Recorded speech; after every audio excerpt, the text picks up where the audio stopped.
Narito na po yung ating paggawa ng ating sidewheel fork ng aking sidecar. Ang sidecar po na ito ay gagamitin sa panghatid at pangsundo at family service na rin namin. Ito ay pinagawa para po merong makargahan kung may ihatid at merong makargahan kung merong pipick-upin.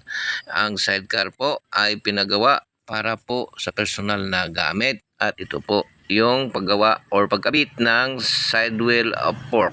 Ang materials po na ginamit dyan ay yung front fork ng single na motorsiklo at yan po ay matibay, hindi kakalawangin at makapal. Ang ilalim ng aming sidecar ay stainless din po or stainless steel para po hindi kaagad masira sa kalawang. Yan po ang paggawa ng sidewheel fork na tinatawag sa amin.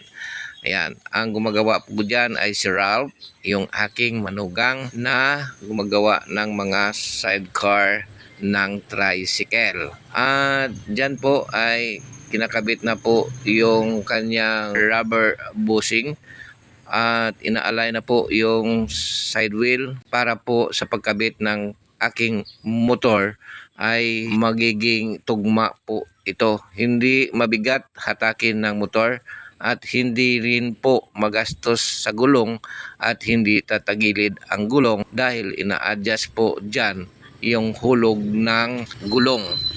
So dyan po, nag-voice over po ako dahil meron po yung background music dahil habang ginagawa po niya yung motor, yung sidecar na ito ay nagpapatugtog po siya ng disco music para sa ganon ay maging masaya daw yung kanyang paggawa at walang ibang maririnig na sound para makaistorbo sa kanyang iniisip. Yan po yung paraan niya upang makafocus sa kanyang ginagawa dahil pag minsan na tahimik merong may sumisigaw, kahol ng aso o kung ano paman yung maririnig na nakaka-distract sa kanyang iniisip. Dito nagpapatugtog siya ng background music para po makapag-concentrate sa kanyang ginagawa.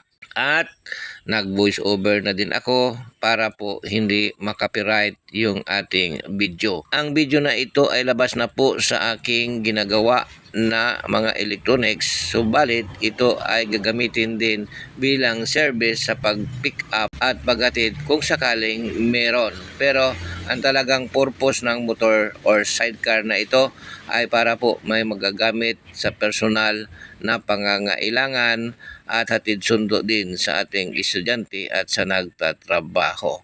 Ito po yung ating sidecar ay gawa po sa stainless ang pang-ilalim, steel naman po yung pang-itaas. Ayan, kung nagustuhan nyo po ang video na ito, follow, like, subscribe, and share po sa aking channel. Maraming salamat po sa walang sawang suporta at sana po ay makakabigay ng aliw itong aking ginawang video at kung hindi man, sana po ay inyong magustuhan at pa-share na rin po kung sakaling nagustuhan. Maraming salamat.